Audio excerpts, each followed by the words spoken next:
ذبح کرو، ہمارے پھل کھاؤ اور ہماری عورتوں کو مارو۔ نبی کریم صلی اللہ علیہ وسلم یہ سن کر بہت ناراض ہوئے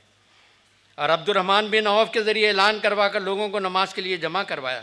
اور صحابہ سے خطاب کرتے ہوئے فرمایا،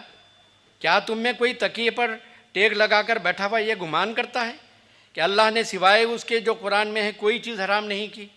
سنو، میں نے بھی کچھ احکام دیے ہیں اور بعض باتوں سے روکا ہے، وہ بھی قرآن کی طرح ہی ہیں۔ اللہ نے تمہارے لیے جائز نہیں رکھا کہ تم اہل کتاب کے گھروں میں بلا اجازت داخل ہو، نہ ہی ان کی عورتوں کو ماننے کی اجازت دی ہے اور نہ ان کے پھل کھانے کی، جبکہ معاہدے کے مطابق وہ تمہیں کچھ دے رہے ہوں جو ان کے ذمہ ہے، یعنی جزیہ ادا کر رہے ہوں۔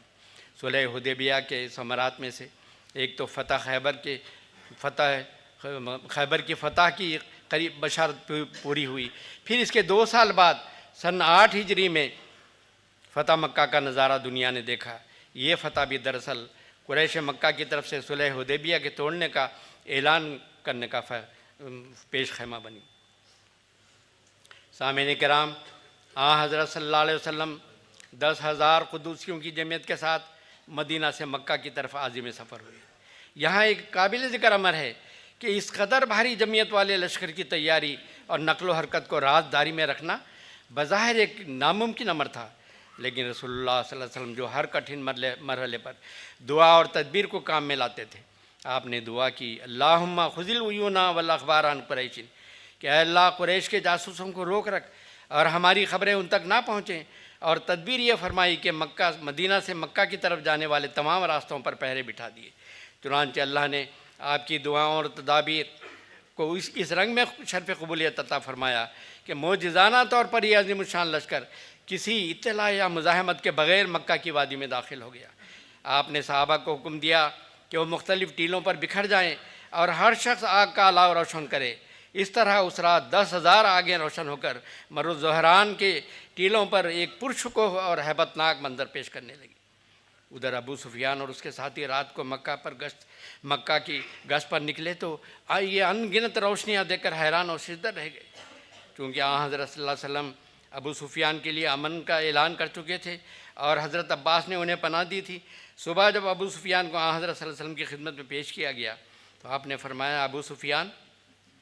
کیا ابھی وقت نہیں آیا کہ تم گواہی دو کہ اللہ کے سوا کوئی معبود نہیں؟ تب وہ ابو سفیان جس نے غزوہ احد میں حضرت صلی اللہ علیہ وسلم کی شہادت کے اعلان سے خوش ہو کر حبل بت کی بلندی کا نعرہ لگایا تھا اور عزا بت کو اپنا مولا ہونے کا اعلان کیا تھا، اب حضرت صلی اللہ علیہ وسلم کے سامنے بے ساختہ یہ گواہی دی، میرے ماں باپ آپ پر قربان، آپ نہایت حلیم، شریف اور صلہ رحمی کرنے والے ہیں، اگر خدا کے سوا کوئی اور معبود ہوتا تو وہ ہماری ضرور مدد کرتا۔ سامعین کرام،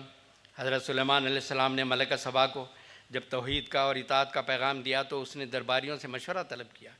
جس پر ملکہ سبا نے، جو نہایت زیرک اور بادشاہوں اور فاتحین کے سلوک سے بخوبی واقف تھی، کہا، ان الملوک اذا دخلوا قریۃ افسدوها وجعلوا عزت اہلها اذلہ وکذالک یفعلون۔ یہ سورہ نمل آیت نمبر 35 ہے۔ یاد رکھو، جب فاتح بادشاہ کسی مفتوح علاقے میں داخل ہوتے ہیں تو اس میں فساد برپا کر دیتے ہیں اور وہاں کے باشندوں میں سے معزز لوگوں کو ذلیل کر کے رکھ دیتے ہیں، اور وہ اسی طرح کیا کرتے ہیں، یہی طریق ہے دنیا میں۔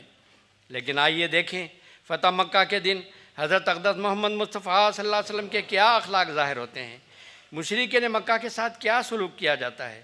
ہاں، ان مشرکین سے جنہوں نے مکہ میں 13 سال تک آپ کی ذات اور آپ کے اہل بیت اور آپ کے صحابہ پر ایسے مظالم ڈھاتے رہے جن کو پڑھ اور سن کر بدن پر لرزہ طاری ہوتا ہے۔ پھر مدینہ ہجرت کر جانے کے بعد بھی آپ کو اور آپ کے صحابہ کو سکھ چین سے بیٹھنے نہ دیا۔ بدر اور احد میں نہتے مسلمانوں کو تحت ایک کرنے اور اسلام کا نام مٹانے کے لیے لاؤ لشکر کے ساتھ حملہ آور ہوئے، اور پھر ارد گرد کے قبائل کو اکٹھا کر کے 10-12 ہزار کا عظیم لشکر لے کر مدینہ پر حملہ آور ہوئے، اور کمزور مسلمانوں نے بھوکے پیاسے خندق کھود کر اپنی حفاظت کے سامان کیے تھے۔ پھر جب طواف کعبہ کے لیے آئے تو حدیبیہ کے مقام پر ہی روک کر اپنی مرضی کی شرائط پر صلح کر کے واپس چلے جانے پر مجبور کر دیا تھا۔ ان سب مظالم کی داستان علم کو سامنے رکھتے ہوئے اس رحمت للعالمین صلی اللہ علیہ وسلم کے اخلاق فاضلہ کو ملاحظہ فرمائے۔ امن و سلامتی کے شہزادہ حضرت اقدس محمد مصطفیٰ صلی اللہ علیہ وسلم کی طرف سے جب ان ظالم کفار مکہ سے پوچھا گیا کہ اب تمہیں کس سلوک کی توقع ہے، انہوں نے جواب دیا آپ جو چاہے کر سکتے ہیں، آپ جو چاہیں کر سکتے ہیں، مگر آپ جیسے کریم انسان سے ہمیں نیک سلوک کی ہی امید ہے، اس سلوک کی جو حضرت یوسف نے اپنے بھائیوں سے کیا تھا۔ حضرت رسول کریم صلی اللہ علیہ وسلم کی یہ فتح صرف شہر مکہ اور اہل مکہ پر ہی نہیں بلکہ آپ کے خلق عظیم کی فتح تھی،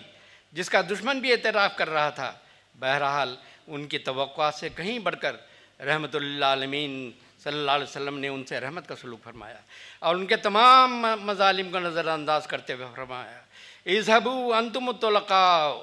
لا تثریب علیکم اليوم یغفر اللہ لکم، کہ جاؤ جاؤ تم سب آزاد ہو، آج تم پر کوئی گرفت نہیں ہوگی، میں تمہیں معاف ہی نہیں کرتا بلکہ اپنے رب سے بھی تمہارے لیے بخشش کا طلبگار ہوں۔ اور امن کی ضمانت پر مشتمل یہ اعلان عام بھی کروا دیا کہ آج مسجد حرام میں داخل ہونے والے ہر شخص کو امان دی جاتی ہے، اور امان دی جاتی ہے ہر اس شخص کو جو ابو سفیان کے گھر میں داخل ہو جائے یا اپنے ہتھیار پھینک دے اور اپنا دروازہ بند کر کے بیٹھا رہے۔ ہاں، اس شخص کو بھی پناہ دی جاتی ہے جو بلال حبشی کے جھنڈے تلے آ جائے۔ سامعین کرام، غزوات میں حضرت صلی اللہ علیہ وسلم کے اخلاق فاضلہ کا ذکر نامکمل رہے گا اگر جنگوں کے ہنگامی حالات میں آپ کی عبادات کا حال بیان نہ کیا جائے۔ مختصر یہ کہ جنگوں کے دوران خوف و خطرات کے ماحول میں بھی حضرت صلی اللہ علیہ وسلم نے نماز با جماعت نہیں چھوڑی۔